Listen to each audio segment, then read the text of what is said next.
Well, hi, everybody. Garrett and Ridiculous Hat here from the Angry Chicken, and we're sitting here with Hearthstone senior game designers Leslein and Liv Breeden. Leslein, you've been on the show more recently, but Liv, I don't think we've had a chance to pick your brain since the Ashes preview event.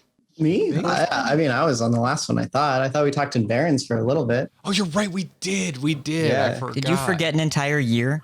Some stuff happened that year, huh? Let's. Oh, and I wasn't even on the show then. So hold on, let me introduce myself because I wasn't on the show back then. I'm Ridiculous Hat. Oh, very nice. Who do we have from the development team? I'm Ridiculous Hat. And I'm Ridiculous Hat. I was not told about this. What? I believe that was the point, Garrett. Oh, great. Cool. We'll just do this. There we go. There we go. That's pretty ridiculous. Oh man, we can go to a Blink-182 concert now. We can. We can. I've been to one at BlizzCon, and now I want to go back to BlizzCon. All right. Now that we've said good morning here to Garrett. Congrats on the announcement of United and Stormwind. We've had less than a week at the time of recording this to kind of chew on the big announcement and the preview cards that we've had a chance to look at. And then there's also a massive Battlegrounds update that was also previewed. So there's just so much darn stuff to talk about. I guess let's start with the expansion itself and kind of take a look at it. So the new expansion is United and Stormwind. Many of us that are tied into Hearthstone saw this coming a bit, considering the Horde theme of this year's first expansion and the fact that quite a few folks over on the Hearthstone team basically came out and said that this would be Alliance themed.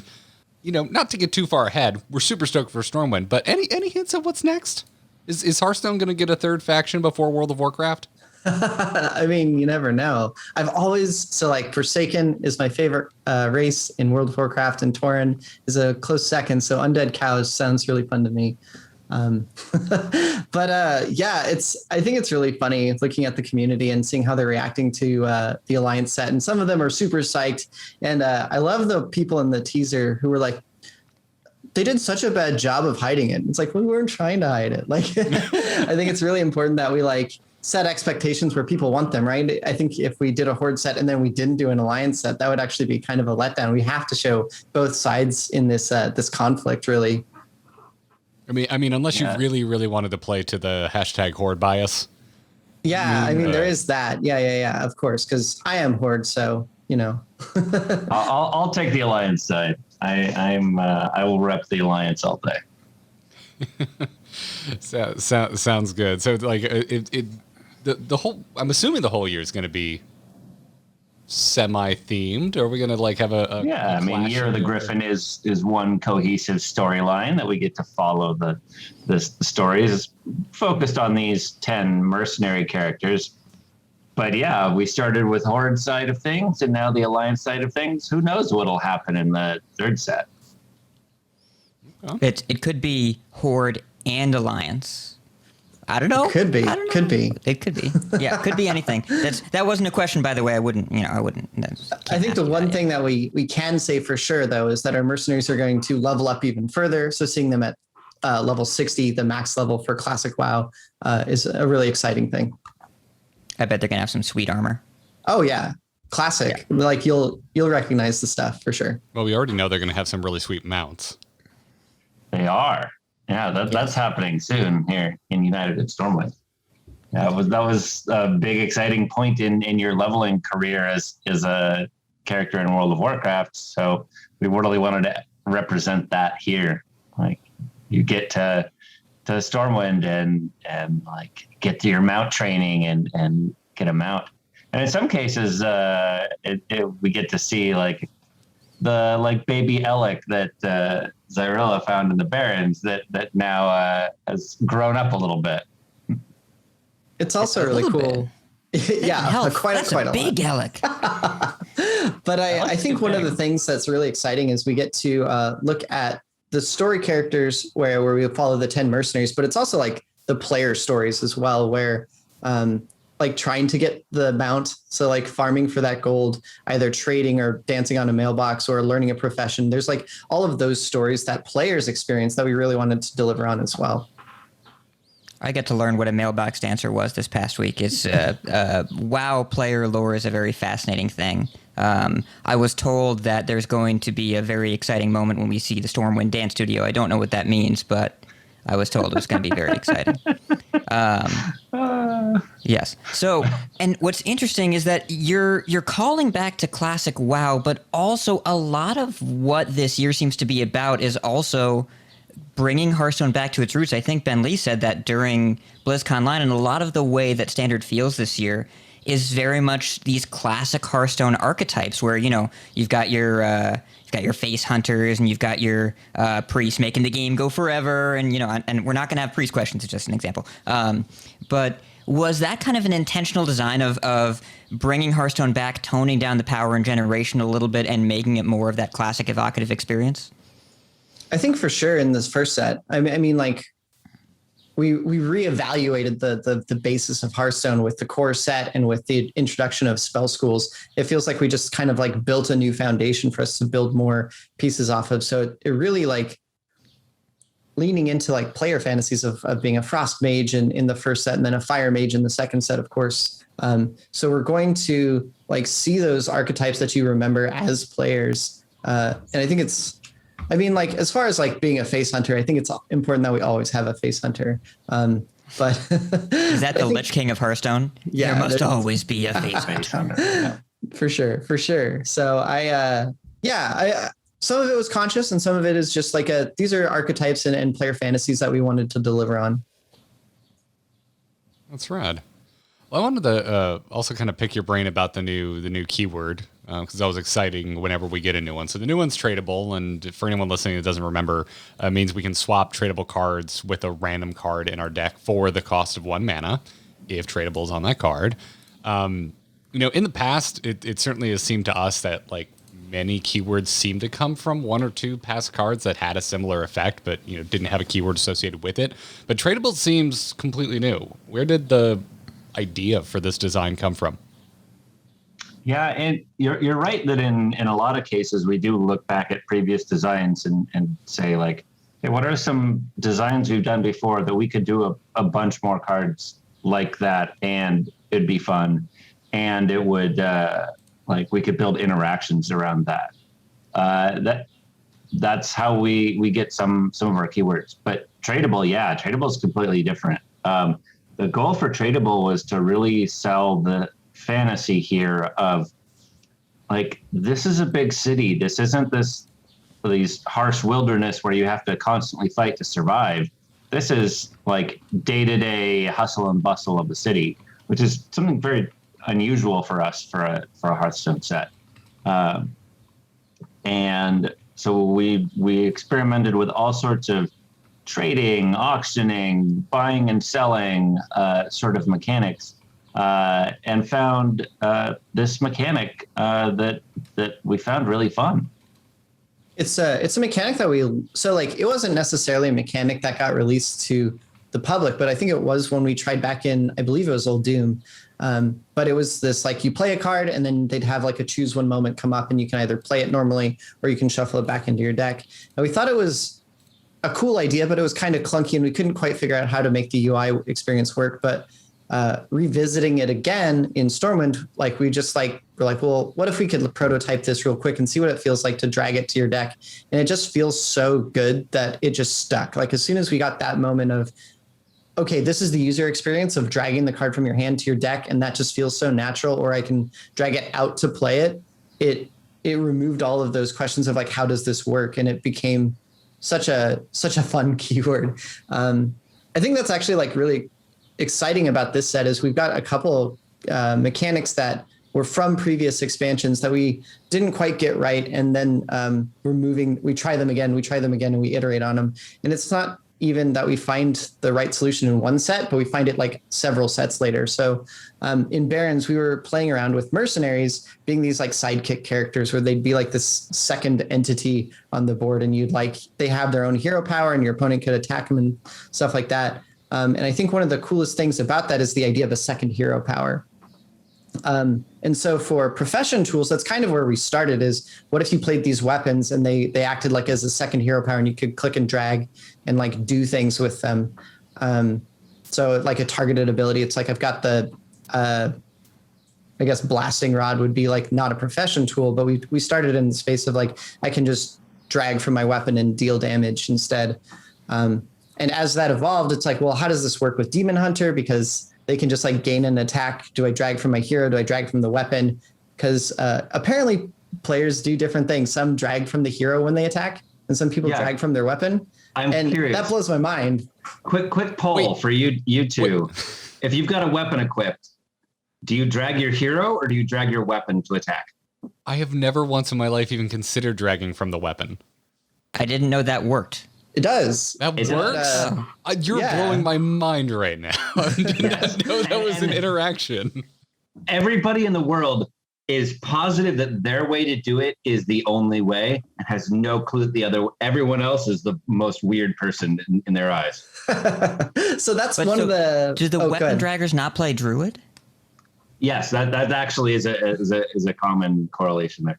Do they drag from the attack value in like the lower left-hand corner of the hero portrait? I wonder. Like, yeah, I guess it's because I'm using a weapon, so I drag from the weapon. But that was the thought process behind these like second hero power profession tool things. Is but then we ran into questions of like, well, Demon Hunter, if you attack with it, does it lose a durability? Am I attacking my own minions? There's a bunch of like weird questions that we kind of just iterated on the profession tools and found the simplest like passive effect version. So we don't have those questions anymore. And profession tools aren't in the classes like Demon Hunter, so we don't have to worry about like feeling bad about attacking with your hero power. So we kind of found the best of all the world, or the best of everything. But it evolved from this like sidekick hero power mercenary thing into profession tools. That's fascinating. I always find it fascinating because I hear these stories off and on again whenever we have a chance to talk to designers on the Hearthstone team, and it seems like Tradeable was very much influenced from the storytelling side, kind of the thematic side of the expansion, but then it also sounds like the profession tools was more of a mechanical inspiration. And I'm always surprised how much I find that it seems like there's a lot of stories like that behind different card designs. Because in my head, especially as someone who covers this game, and I feel like the community so often is very, very hyper-focused on mechanical aspects. What does this card do? How does it function? So I always forget that there's probably a very good chance that certain card designs just came out of the storytelling side of Hearthstone. For sure, yeah. Especially that happens a lot on the like individual card level, where we're like, okay, this character we want to get involved, or this type of storytelling we want to get involved. What would that look like as a Hearthstone card? Yeah, Mailbox Dancer is a great example. Yeah, Mailbox, it's gotta have coins. And I think it's really interesting when you talk to like I remember going through school game design, and I think one of the things that I was taught was you do mechanics first, like you get a fun game and then you apply a facade to it. Kind of, so like a Euro games, like if you're doing board games, Euro games are an example of this, where it's like you've got a bunch of fun mechanics and then you flavor it however suits your needs. But like over time, it's so much easier to design into a fantasy, right? Like what is the idea of being a fire mage? It's like, well, I'm going to play a bunch of fire spells and I'm going to burn your face a bunch. So like, I'm going to make a bunch of cards in that space, rather than like, well, I want a deck that kind of like burns your face and then you like try and find the pieces. But it's like, if we have all the pieces of what it means to like start a fire and keep a fire going, it makes the deck a lot easier to figure out. And Liv, you have recently taken over as lead initial designer. I believe that's the title. Congratulations. Oh, thank you. And it's been interesting, reading Dean's AMAs as well. He talked yesterday about how much UI matters to him and to the team as well. That magnetic, when it was a choose one, it was so unsatisfying. And then when it did the glowy blue zoop thing, it was awesome. And that's a lesson that he's learned. But it also sounds like that you've grown a lot in your time as a designer. What are some lessons that you feel like you've taken into Barons and Stormwind in this year that you've designed differently than how you did when you first started?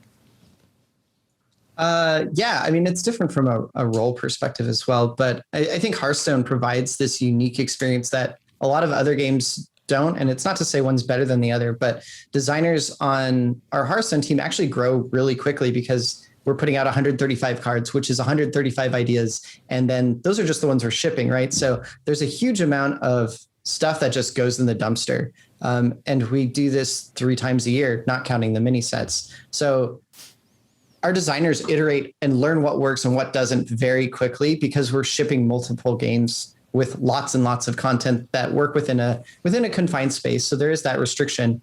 But I think like working on the design team for Hearthstone, if you look at your designs, like when I started in Knights of the Frozen Throne, they were, they're largely fantasy based, but then they have no mechanical, they struggled mechanically. And then as I gained skill that like, I could start with a mechanical identity and like make sure that it still fits the fantasy and maybe get it there like 75%. I think for this year, it's kind of, it's interesting because like I said, it's from a lead perspective. So leaning more into empowering my other designers to find those designs and like giving them a framework to work around. So like, what's the vision for the set and making sure that everything fits within the set, but letting them explore and grow and make sure that they make their mark and they're able to make a bunch of trash cards and then a couple get into the set and like have that experience as well. Good management skill. It's Thank you. Set people up, get out of their way. You mentioned something that's interesting. So Hearthstone has gone from one key game mode with 3 sets a year to core sets, 3 sets, 3 mini sets, and also more modes, more stuff. How do you all keep up? More people, I guess. I think of us now. Yeah, I think like there's always been a desire to make Hearthstone grow and become something bigger. It's just about like, when do we get around to it? Like, I think achievements and reward track is like something that we've kind of wanted for a really long time. It's just, when do we have the time to do it? And now we're starting to get into the space of like, we have the resources, we can do this. Like card design is kind of like a machine and we kind of just make card sets. We're pretty good at it at this point after, 7 years, we've kind of got a rhythm going down. But that allows us to use this machine and then create new game modes like Battlegrounds or Mercenaries and those sorts of things, or even the achievement system, right? So we can add on and make our machine feel and run better and be more accessible to a lot more players. I think that's something else that we've kind of learned over time is we can be a little bit more generous. So the new rewards track is definitely much more generous than it used to be. And I'm really happy that our game is becoming more accessible to more people. It's been very fascinating to follow it from essentially the beginning, like we have here. So it's cool. Getting back to some of the new mechanics, though, of Stormwind, we have quest lines coming. And I couldn't help but think about the history of, let's call it the predecessors of quest lines. Because we've had some serious power from things with quest in the name, or maybe they were just called quests. I'm looking at you, caverns below. But the 2 quest lines revealed so far, they look powerful if you complete them. But we were talking about it on the podcast this week. They also look a little slow to us, or at least specifically in the case of the Warlock quest line, it looks like you might just get killed before you complete it. How are they playing out internally? I'm sure you've had a chance to mess around with them and actually play with them a bit. How frequently are you completing these quest lines and getting to revel in the power that they're hiding? I think that like this iteration of quests as quest lines, like one of the defining characteristics here is that you get some of the reward along the way. Whereas the old quests, you had to work all game till usually turn like 7, 8, 10, whatever to get your quest reward. But along the way, you got nothing. Now these ones are giving you little rewards all along. So yeah, like the Warlock one is asking you to kill yourself, but it is also healing you back some of that. And you're sort of challenged to make a deck that offsets that. And there is a good bit of healing available to Warlock. So yeah, these can actually these work. They're also not all slow. Like there are some very aggressive quest lines there too. I'm excited for a warrior one that is The warrior something one's very aggressive. The warlock one actually is pretty aggressive with some of the tools that we've given them in the set. It's like, I mean, even if you just flame imp and raise dead, that's the first step done on turn one, right? Like, I mean, you get nothing out of raise dead, but but like you can get there pretty quickly if you really like go all in on it. It really is that fun mix of, for the warlock quest anyway, of like, how do I balance, like soul shards, I think is a good example of healing. Is like, how do I manage my soul shards with myself, my self damage, as well as like just going face because I'm going to close out the game. So yeah, I think some of them introduce playstyles that are pretty familiar. I think Warlock is an example of that, where it's like, okay, I've kind of done this thing before, but now I'm getting paid for hurting myself. Whereas I think things like Priest are going to feel pretty unique and new. Yeah, I would look out for the Priest one. It's got a really spicy reward at the end. Real spicy. Okay. Oh boy. So Warrior is aggressive and Priest is spicy. Yeah. Mm-hmm. We're just going to collect adjectives. Yeah. Yeah. It's, Yeah, Rogue is sneaky. What else do we got? Druid is friendly. Gus the friendly dude. Yes. Yeah. Help us write our clickbait headlines. Thank you. Friendly Hearthstone. yes. And I like what you did with Warlock too. You kind of made Face Hunter in Warlock, except it just chooses the wrong face most of the time. And so Yeah. I like that approach. We said there has to be a face hunter, but we didn't say which face. Yeah. It's true. Yeah, and you could just do one then the other, a little column A, column B. We talked about the mount mechanic earlier, but we talked about it from the flavor, the top-down perspective.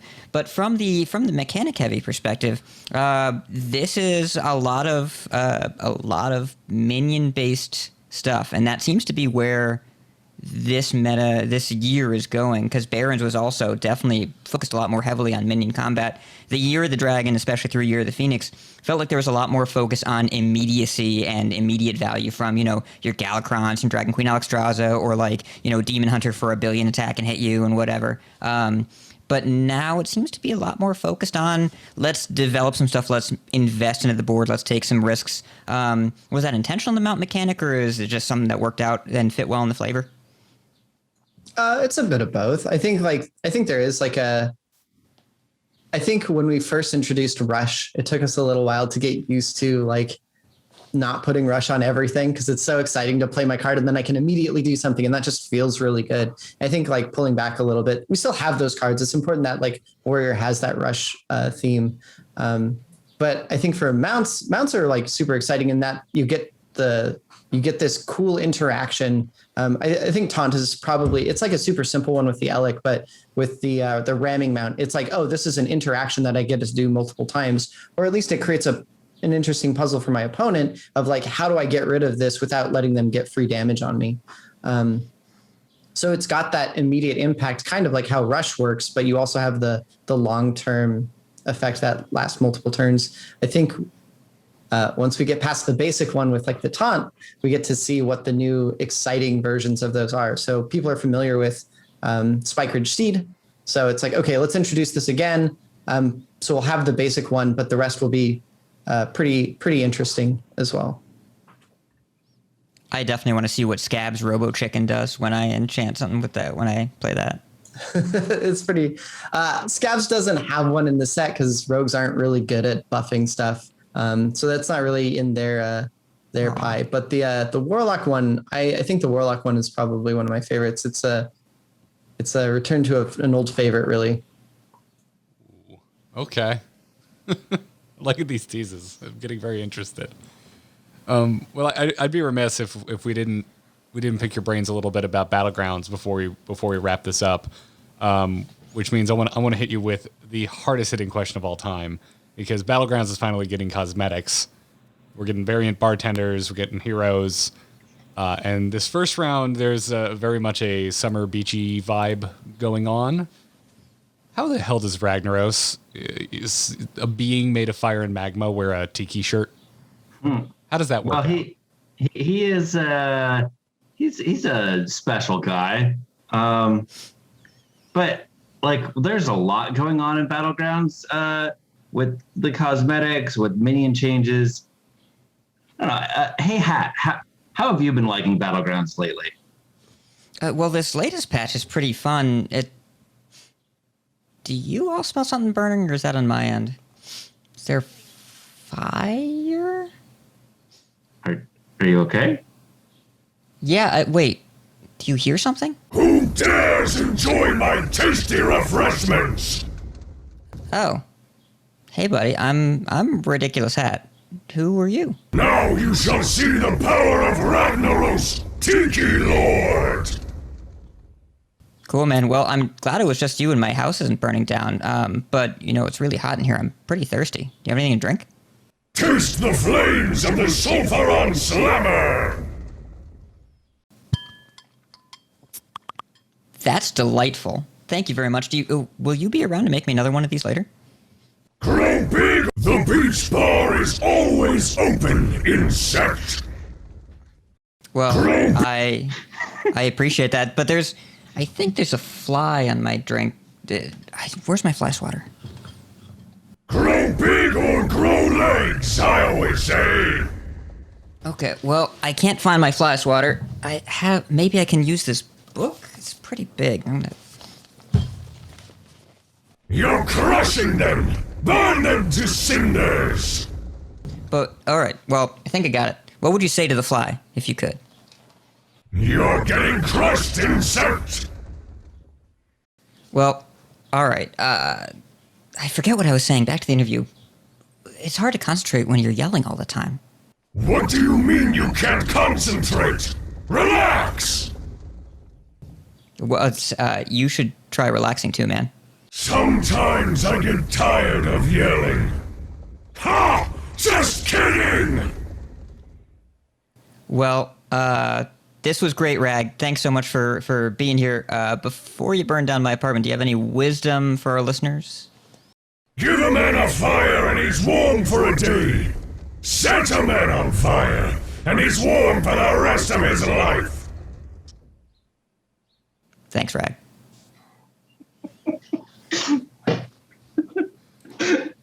I think we've killed Garrett. How are we supposed to follow that up? All of the schemes in today's episode were brought to you by the person that brought you both the secret card back and the lucid nightmare. If you had any doubts as to the scheming of Mr. Purple over there. Yeah, Purple. Are we gonna get another riddle in Stormwind? We're trying. We'll see. Oh, I like this. Yeah, just devs interview each other, please. The last spreadsheet you had for the first mystery, for the first riddle, was kind of ridiculous. Oh, yeah. I had a guide, and I think it took me like 3 hours. I have plans. I'm not sure when exactly we're gonna. We'll see. Being devious takes time. You can't just rush that. It does. All right, It's true. Do we have time for one more for one more question, Battlegrounds related? Sure. Cool. So on the playing Battlegrounds side of things, what I would characterize as the biggest Battlegrounds update in the history of the mode was teased. It was announced that you all will be swapping out 30 minions for new ones, and that these new minions are going to have a greater focus on what was referred to as the core fantasy of the various minion types. Now, we saw some teases. We saw some new pirates that clearly have like a really, really strong focus on like gold and economy manipulation in Battlegrounds. Give us any teases as to these quote unquote fantasies that you're doubling down on with the other minion types? Because I mean, we have multiple, certain minion types have multiple directions they go in. Like beasts have token and big Goldrin boards. Demons have growing weavers and juggler comps. Mechs need help. Like where are we going with the others? Max will get help from an old friend. I'm excited for the mech one. I'm also excited for beast stuff. There's some nice people who like to feed the animals involved, and they get to have a very nice time. Oh, interesting. Yeah, I think what's really exciting about this too is like standard Hearthstone has the core set rotation, but we don't really have that for Battlegrounds. So what is it like? We make these small changes over the course of the year, but this is the first time that we're like, hey, let's reimagine what core set looks like for Battlegrounds. That way we can get like big shakeups whenever the year rotates, and then depending on like how this is received, I mean, we can act accordingly in following years. But I think it's really exciting to like see what it looks like when there are big changes rather than small incremental ones. I'm very excited for you. I mean, there's a massive number of minions. I'm sorry, I gotta follow up on your tease about Mex, Leslein. You said Mex are getting help from an old friend. Old friend in Battlegrounds or just old friend in general as we think about Mex? You'll have to see. Oh, They could also just be old. Yeah. Could you? Oh, just like okay. Be So old. for Mech, it'd be like Rusty. Would it have like a rust beard? An ancient or something antique, maybe. I don't know. Okay. Antique Keelbot? No, just kidding. That would be very good in Battleground. That would be Yeah, very it good in would be really Battlegrounds. But the amount of times we've gotten antique emails. Killbot. The amount of Can times I we've gotten just say that the name, I don't think that was intentional, but anti-Killbot, having the double meaning on that name there, I think that was just a total coincidence, and I'm so happy with that turning out that way. You can't shatter the illusion. It had to be part of the Hearthstone team's machinations from the very beginning. Yeah, like the Reno Dragon. That's another example of like, yeah, it was always a dragon. Totally of always course. that way. Yeah. I'm sure Cossack just pitched that in a meeting and it was fine. It was something like that. There are some like questions about like, does this make the other adventurers seem less great? You know, like because like Elise and Finley, they've got like these, and Bran, of course, but they're these like wonderfully awesome characters, and we didn't want to like really take away from that. But I think we found a way to make Reno feel really exciting without taking away from how amazing these other three are. I mean, Finley is still my favorite, so you know, he ends up being a secret Murloc dragon. I mean, that's cool too, but I kind of just like the fact that he's a Murloc with a monocle. So Murlocs and dragons do get along. I still remember the day in voice acting where we had our innkeeper, the guy's name is Terry, who does the voices for the innkeeper, a whole bunch of dwarves and a ton of Murlocs. We had him in there doing Murloc voices one day, and we were starting to work on the League of Explorers stuff.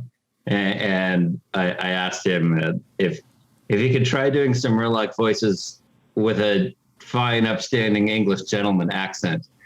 And that's the most ridiculous request to make with a voice actor, but he just did it. He was just like, "Oh, sure," and it was just like, "There's a English, Murloc in the next room." I'm like, "Oh shit!" I'm like, yes, we are doing this character. This is gonna be great. Wasn't expecting to get the origin story about how Finley was born, but Yep. here we find ourselves. Well, Liv, Celestalon, thank you so much for your time, and congrats again on getting to reveal your next expansion. I'm sure it's always somewhat relieving to not have to keep it under wraps anymore. It is always exciting. It's really exciting. We still got some cards that I'm really looking forward to players getting and seeing their reaction. I think people asked me what my favorite card was, and I said it was an epic and neutral. But I think after thinking about it a little longer, I think the Rogue Legendary, not the quest line, is probably my favorite card we've ever made. Oh yeah, that was, I don't know. That epic and neutral is still, It's pretty good too. it's still pretty good. I gotta say, there is some real spice in this set. And I'm not just talking about the good old Tiki rag over here either. Like, cards in the set are there's some spice. All right, I want follow up like tweets or messages from you guys when these finally get revealed. I want you to just be like, "That was it. What do you think?" Some of these will be obvious. Obviously, the Rogue Legendary. I feel like the epic neutral. Yeah. I might need a clarification, but I To be don't fair, think the you'll need last that tease much clarification. The last tease I remember y'all doing was was for Saviors. You were like, "Yeah, there's a card that it was a really ton of work to write," and we were like, "Well, we know it when you see it." And then you did Zephyrus, and we were like, "It was that one. It was that card." Yeah.